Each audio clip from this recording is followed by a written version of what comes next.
sama Bang Timothy Ronald dan juga Prof. Kalimasada. Yes. Siap. Ya Bang, sebelumnya gue terima kasih banget atas kesempatannya. Special thanks juga sama Bang Timothy Ronald karena dari video-videonya gue udah nonton dan yang satu hal yang gue camkan banget ke dalam hati dan jiwa saya itu adalah fokus dan juga reiterasi Bang. Mantap. Makasih banyak Bang, itu udah lumayan mengubah dan masuk ke andil kehidupan gue lumayan Ya. besar Bang. Langsung aja, mungkin kondisi keuangan saya Nama dulu siapa ya. ini? Oh, nama saya Danu Alif. Danu. Usia Umur? 24 tahun, tinggal di Bekasi, Bang. Oke. Ya, langsung aja. Jadi saya ini usaha jual beli handphone online dari 2023 sampai sekarang. Oke. Pendapatan sendiri itu 100 juta dan Wih. pengeluaran full. Semua pengeluaran itu 20 juta udah termasuk gaji karyawan, ngasih orang tua dan juga pengeluaran personal. Oke, nanti ini Oh. gua akan tambahin nih. Ya, Oke, siap. lanjut dulu. Lalu kemudian berarti gue bisa sisihin sekitar 80 juta. Nah, itu 30 juta Bersih itu ya dari usahanya. di investasi, 20 juta di Bitcoin, 10 juta di saham. Sahamnya ada BCA dan juga BBRI Apa? itu setengah-setengah. 80 juta investasi di? Enggak Bang, yang dapat disisihkan dari Oh, pendapatan bulanan. 40 juta. Ya. Nah, 30 jutanya itu buat investasi per bulan. 20 Oh, yang juta bulan di enggak. Bitcoin. Kamu jangan gitu. Kamu kasih Ya. tahu itu kan buat sorry. Savingmu berapa Saving sekarang? kamu berapa sekarang? Saving 80 juta Bang. Udah di luar Kamu dari punya pendapatan. pendapatan 100 juta terus tabungan kamu 80 juta. Jadi 80 juta, 30-nya itu buat invest, 50-nya itu buat muter modal lagi Bang. Oke, nanti ini Ya, ini nanti salah gua pencatatan. Iya. Oke. Iya Bang. Oke lanjut ya. Ya. Nah jadi 30 jutanya itu 20 jutanya di Bitcoin, 10 jutanya itu di saham BCA dan BBRI itu tiap bulan Bang rutin. Oke. Oke. Nah lanjutnya itu kalau total net worth sendiri sekarang itu udah 1,4 miliar. Oke. Di antaranya itu ada di obligasi senilai 96 juta. Lalu saham totalnya 135 juta itu setengah-setengah di BCA dan BBRI. Oke. Lalu kemudian di Bitcoin itu ada 200 juta. Kemudian dana darurat itu nggak pernah kurang dari 150 juta. Aku megang cash di rekening Bang. Oke. Oke. Nah lalu sisanya itu ada 805 juta itu buat muter modal usaha handphonenya ini Bang. Oke. Oh. Oke. Oke. Nah iya. Oke. Pertanyaannya apa? Kemudian Apa Ya, berapa gimana, ratus juta untuk muteran kan? 805 juta. Oke, nanti ini gue benerin nih. 850 Prof. Siap. Oke. Iya. Nah, kemudian tanggungan dan hutang itu kosong, nol, dan juga aset keras juga nol. Sekarang saya hidupnya di kontrakan, sebulannya itu mungkin kontrakan cuma 700.000 kayak gitu. Jadi dan juga ada rencana nikah itu kurang lebih 1,5 tahun lagi. Alfian, kopi. Nikahnya itu biayanya mungkin sama mahar sama resepsi itu 150 juta. Kayak gitu. Nah, ini ada beberapa pertanyaan sih, Bang. Oke, gas. Ya. Oke Bang, pertanyaan yang pertama. Nah ini kan kalau saya kan punya rencana itu compounding sampai 15 sampai 25 tahun yang akan datang ya.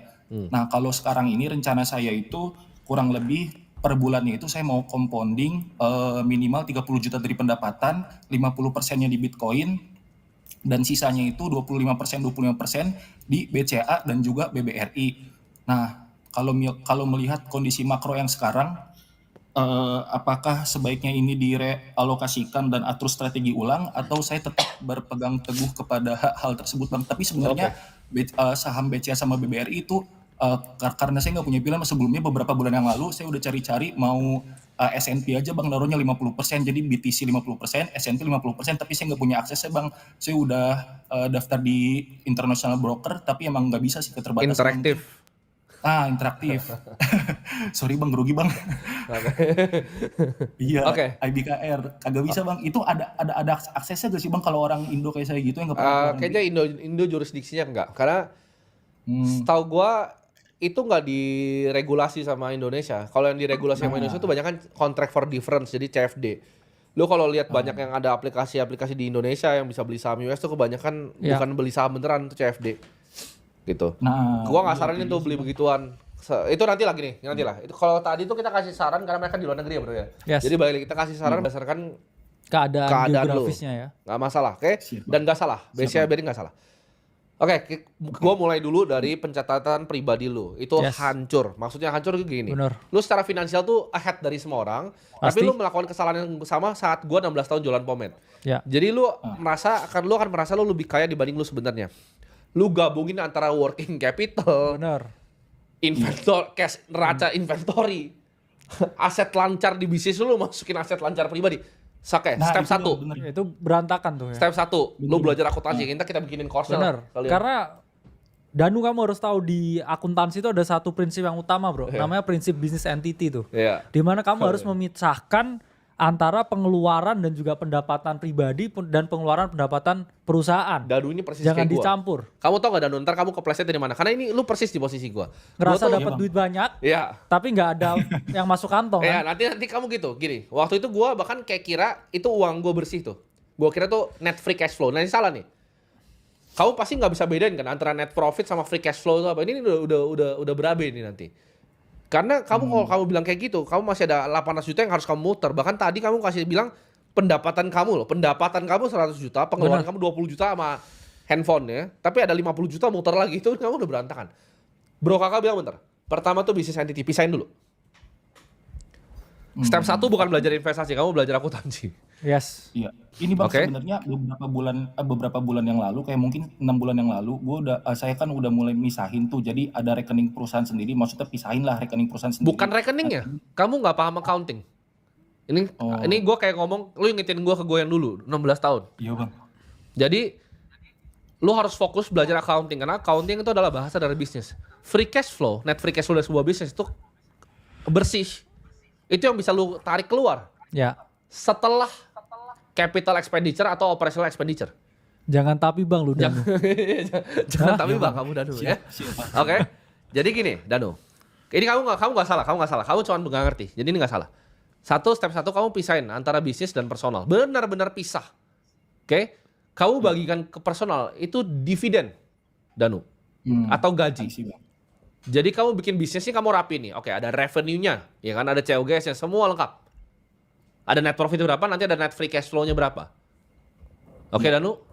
Siap Bang. Nah, dari situ kamu baru decide antara kamu mau gaji kamu. Kalau gaji itu keluar di expense itu nanti. Kamu mendingan gaji diri kamu dulu kalau saran gua, Bro. Yes. Karena nanti ntar kamu kalau bagi dividen tuh kamu salah ngitung. Terus kayak gua, ntar waktu gua udah mabok-mabok di klub malam sama beli sepatu. Ya masuknya expense jualan pomade. Terus kok inventornya makin dikit ya benar.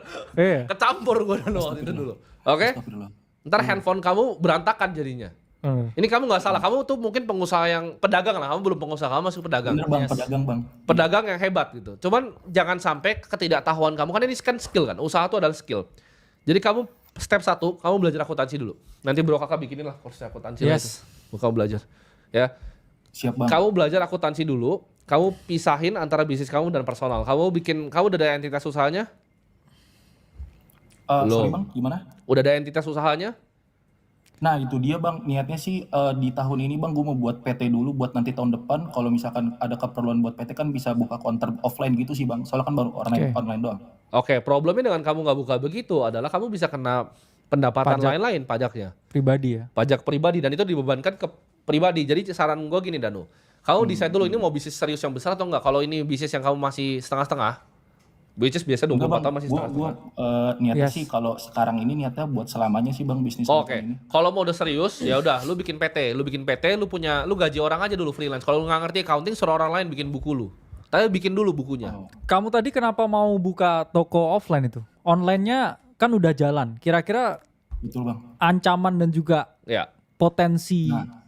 ini yang gimana ke depan? Kenapa kamu malah mau Nah, offline tadi? Iya Bang, soalnya ini kan salah satu desentralisasi dari penjualan juga Bang pertama. Oke. Kedua, Desentralisasi kemarin itu dari penjualan Bang supaya nggak Dia mau terpusat di diversifikasi. online aja. Diversifikasi Kalau maksudnya. ini omsetnya. Iya. Ah. Nah terus Oke. juga kemarin kan Tokopedia kan abis kena tuh Bang dibeli Cina tuh dari Ya. TikTok Shop. Nah itu kena ke gue juga sih Bang lumayan ada efeknya makanya kan gue bikin website juga website e-commerce gitu jadi bisa transaksi lewat website gue juga Oke. kayak gitu. Nah dari situ gue ngeliat sih Bang kayaknya emang harus offline sih buat desentralisasi sih. Ya, gini. Business decision lu gua enggak otak-atik dulu. Lu lebih ngerti lah, lu jualan handphone, gua enggak jualan handphone. Tapi yang gua pengen tekanin adalah satu, lu bikin PT dulu. Nah, PT itu lu structure yang rapi, lu gaji diri lu, misalnya lu gaji 50 juta, let's say. Yes. Iya bang. Nah, itu bisa nggak tuh lu gaji 50 juta situ? Jangan-jangan tadi angka lu berabe itu. Yang gua lihat ini pasti angka lu berabe, lu pasti salah, lu pasti nggak ngerti. Lu pasti membesarkan net profit yang sebenarnya tidak segitu. Bukan karena Iya, Bang. lu salah, tapi lu nggak ngerti. Gitu. Jadi lu I see. rapin dulu, lu gaji deh lu punya diri keluar. Jadi lu bikin PT nih, lu ke notaris, bikin PT. Habis itu lu rapiin dulu. Nah, ketika lu udah rapin, sebenarnya si Danu ini suka eksplorasi di investasinya. Jadi bahkan Ya. gua sama Bro Kakak kayaknya nggak kasih saran di investasi ya. Lu udah oke lah tadi investasi Ya. lu. Tapi siap, Bang. pencatatan pribadi lu sama bisnis lu ini nggak jelas. Siap Lu bang. lu udah lebih paham tentang investasi. Lu udah tahu kayak oke beli ini, beli itu. Itu nggak masalah. Itu tetap lanjutin aja. Tapi jangan sampai berantakan antara pribadi sama bisnis. Jadi step 1 sebelum investasi, kan ini banyak yang lu kerjain. Jadi lu nggak usah mikir investasinya bahkan, buang aja pikiran itu. Siap bang. Ya, lu benerin dulu bikin PT-nya atau bikin CV, Structuring dulu ya. lu structuring dulu yang rapi. Kalau lu bikin formatnya CV, omset lu kan kayaknya setahun lu belum dapat duit sampai 4,8 M harusnya ya. Belum PKP kan dia. Belum Iya. bang, belum. Nah, kalau Kalau kayak gitu, setahun saran gua nih ya. Sebagai investor dan pengusaha yang banyak bisnis di tanah air, lu bikin CV dulu. Lu bikin CV dulu pakai pribadi lu. Kenapa? Karena di saat lu non PKP. Maaf bang, revisi bang. Kalau per bulan itu, kalau omset kotor itu, kan gue pencatatan baru ini aja sih, Iya. Bang, pencatatan ala-ala aja di Excel. Kalau misalkan per bulan itu omset kotor sekitar 800 sampai 1,2. Nah, gue net profitnya itu sekitar 10 sampai 15% margin. Oh, kamu putarannya lebih besar ya, nggak apa-apa. Kamu bisa bikin CV split. Itu salah satu opsi, tapi ya kamu bisa PT juga gitu. Banyak juga putarannya. Kamu kalau putaran begitu kena pribadi kena kamu nanti. Bener. Cash itu flow-nya dia sih, lumayan. Itu kamu berarti ke rekening pribadi semuanya nih transaksinya. Iya Prof, rekening pribadi punya. Kobo dua ini dah rekening dulu. Iya, makanya. Enggak apa-apa gue juga dulu kayak gitu. Semua orang nggak tahu. Itu bukan karena lo mau begitu, karena lo nggak tahu. Jadi jawaban lu bikin badan usaha dulu, pilih antara PT atau CV. Tapi kalau CV di bawah 4,8 M lu bisa tarik per event 0,5%. Yang banyak laku HP tipe apa Danu? Harga berapa? Iya. Kalau aku sih semuanya handphone second Prof. Jadi aku jualnya handphone second tapi khusus seri Samsung flagship. Jadi yang Ultra, Z Fold kayak gitu-gitu sih sama iPhone kadang-kadang. Oke. Keren. Kamu rapin pencatatan kamu bikin PT atau CV, kamu gaji diri kamu. Jadi jangan dividen dulu, karena kamu pasti berantakan tuh. Ya. Kamu gaji diri kamu per bulan, baru kamu investasi dari gaji itu dulu. Oke, That's Bang. it, that's all. Siap, Bang. Jangan digabung sama sekali sama rekening pribadi lu. Jangan Excel ala-ala, bikin buku yang benar. Oke Bang, siap-siap. Kalau dari segi investasi udah nggak perlu strategi ulang ya Bang. Cukup Karena compounding lu gitu. paling gede dapat dari handphone lu sebenarnya. Iya, setuju. Investasi lu begitu pasti grow terus ya bro ya. Kenapa kamu nggak coba gimana misalkan dari duit ya, kan PT-nya distrukturin, gaji kamu 50 juta, setiap bulan kan kamu pasti dapat laba bersih dari PT-nya. Kenapa kamu nggak ekspansi usahamu daripada investasi di capital market atau di Bitcoin? Itu pertanyaan yang paling bagus sebenarnya. Kalau misalkan kamu bisa lebih banyak lah akunnya gitu, jadi 10 akun, siapa tahu omsetmu bisa double. Iya, itu dulu yang kamu kerjain sebenarnya. Bro kakak benar. Makanya kita nggak mau kasih saran investasi.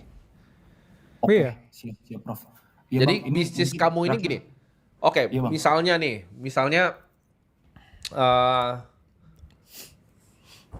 gue punya salah satu teman. Gue sebut aja deh namanya deh, nggak apa-apa. Dia soalnya juga lagi bikin konten. Gue punya teman namanya Arif. Dia bikin baju Yes. besar, omsetnya besar. Salah satu yang paling besar lokal gue tahu. Dia itu baru investasi tuh belakangan. Ketika dia taruh uang di bisnisnya terus udah muntah, dia baru investasi. Ngerti nggak? Oke Bang. Kalau lu seorang pengusaha, lu investasi itu ketika lu lempar uang ke bisnis lu udah nggak bisa grow. Karena bisnis tuh bisa grow 100-200%. Investasi itu 10-11%. Paham nggak? Siap, paham Bang. Jadi ketika lu itu bisa tembak duitnya, bisa balik 100%, lu likuidasi semua investasi lu hajar ke bisnis. Bener. Karena investasi terbaik di bisnis yang sehat, yaitu adalah ke bisnisnya sendiri. Apalagi kan kamu juga main inventory juga di sini. Betul. Ngapain ke BRI, ke BCA? Gue kasih contoh deh, partner gue deh, langsung aja partner gue. Misalnya Ivan gitu, Holy Wings. Ketika dia bisa lempar duitnya ke Holy Wings semalam muter begini situ, dia harus lempar ke situ. Pasti. Dia ngapain dia investasi di luar? Mendingan dia investasi itu buka outlet dong. Karena ROI-nya pasti jauh lebih tinggi kalau bisnismu sehat. Betul. Dan kalau kamu confident sama bisnismu, kamu confident gak ini sama bisnismu? Seberapa persen dari Kalau 1 sampai industrinya- 100% seberapa? Yakin? Wah, kalau industrinya mah 1000% insya Allah sih Prof. Iya, ngapain kamu invest di BRI BCA kalau gitu? Soalnya Beli lebih banyak HP aja. Lu beli lebih banyak HP, bener. Lu nge-stok lebih banyak, lu jual lebih banyak, lu puter Jual lagi. akunnya lebih banyak, cari orang buat nge-live-in jualan. Iya, bener. Gue Iya, malah Prof, ROI-nya lebih masalahnya- tinggi, bisa double. Setahun belum tentu saham bank double. Betul. Iya Prof, tapi masalahnya skill saya sih mungkin 70%. Jangan tapi jadi bang, uang jangan beli tapi ada. bang. Jangan tapi bang. Jangan tapi Itu bang. sarannya bener loh, bener loh. Kamu kalau bisa gini pokoknya gini. Lu seorang pebisnis nih, kapan lu investasi? Boleh kalau udah dari gaji mah silakan tuh kita nggak mikir. Tapi Ya, itu makanya. kecil. Gaji lu kan 5 juta kecil gitu. Yang gede itu miliaran bisnis lu. Kalau lu lempar ke bisnis udah muntah, baru investasi. Paham Setuju. nggak? Itu Kalau konsepnya. udah bisnisnya nggak bisa di scale up, Dengan baru duit. investasi. Oh, Kalau kamu udah nggak ada nih bisnisnya, oke ini udah mentok nih, segmennya udah orangnya itu aja, udah nggak bisa di scale up, ya udah aku lihat aset lain yang ROI-nya jauh lebih tinggi. Kalau enggak ya Benar. mending ke bisnisnya lagi dong. Bener, bener. Karena orang tua saya pun juga ya ketika dulu dari usaha kue ya, cuman jual naik motor kemana-mana, udah punya duit beli oven, terus punya duit lebih banyak beli ovennya jadi 2. Nah, Ya kan? Karena kamu harus paham juga ada yang namanya ini ya, fixed cost, variable cost. Ya, kalau kamu kan kebanyakan variabel nih kan, kamu mainnya di inventory dan sifatnya variabel yaitu biasanya selaras loh dengan kamu punya profit dan juga Setuju. pendapatan. Jadi ya kalau kamu coba scale up-nya lebih gede ya dengan biaya marketing itu variabel juga, inventory variabel juga dinaikin, ya media promosinya dinaikin, siapa tahu malah omsetmu bisa triple juga. iya, gua ya. jadi lu gua hajar dulu sih semua Danu. Bener. siap, Fokus siap, dulu. Bang. Fokus jual HP second. Iya, gua jadi lu gua likuidasi sih semua investasinya. Iya makanya. Gua stok lagi Ya, handphonenya. fokus HP Gua second tuh. stok HP-nya kan gini, Bener. bisnis kan ada cara untuk grow ya Danu ya. Oke, kita ngomong lebih advance ya. Bisnis kan ada cara untuk grow. Grow itu dari mana aja? Yang pertama CAPEX, capital expenditure. Gue misalnya punya Holy Wings, gimana cara CAPEX? Gue bisa buka lebih banyak cabang lagi atau enggak? Itu pertama, dari net profitnya. CAPEX itu pertama. Kedua, itu R&D atau marketing. Lu R&D nggak ada loh, lu jual handphone orang. Nah, marketingnya ada yang bisa lu dorong nggak untuk toko lu lebih laku? Daripada 50 juta untuk saham BCA, mending 50 juta untuk endorse orang kan, Danu? Nah setuju tuh. Nah, itu contoh tuh. Jadi lu sebagai CEO, tugas dari seorang CEO adalah namanya capital allocation. Lu mengalokasi capital lu, ya kan? Yes. Nah, ketika lu udah selesai di situ, mentok situ, ketiga, ada nggak toko handphone yang lu bisa akuisisi? Itu level udah besar nih. Lu pakai buat akuisisi yang kecil-kecil. Terakhir keempat baru dividen atau share buyback kalau TBK. Tapi lu tuh belum di level situ. Lu masih di level paling 1-2. Toko HP-nya apa namanya? Di Instagram apa namanya toko HP-nya? Ada website-nya baru jadi, di Instagram juga ada Prof, ada Baxon Store, BAXON. Nah, tuh kita kasih tuh. BAX. Kita bantu dulu tuh. BAX apa? BAXON Store. ON Store. Iya. Oke, ini Samsung adik ini ya. Nah, ini nih. Waduh, Nah. makasih banyak Prof. Ya kan 2000 follower. Kenapa kamu nggak grow up ke 20.000 follower Itu gitu kan? benar. Kamu pasti udah punya Ngapain beli BRI? kamu pasti udah Hah? punya basis customer kan yang udah repeat sama kamu kan? Iya Yang kamu makanya. udah build lama. Pasti jualan udah lumayan lama nih. Jadi kamu bikin, gedein, Ya, endorse. Baxon Store. Jadi ini teman-teman yang mau cari HP Samsung second nih boleh nih ke Baxon Store ya buat Iya. bantu Danu ya. Makanya kenapa kamu nggak 20.000 followernya, terus tambah lebih banyak lagi HP-nya? Ini kamu Betul. jual iPhone juga, ayo. Katanya cuma Android, katanya cuma Jarang, Samsung, Prof, iPhone. Jarang. jarang.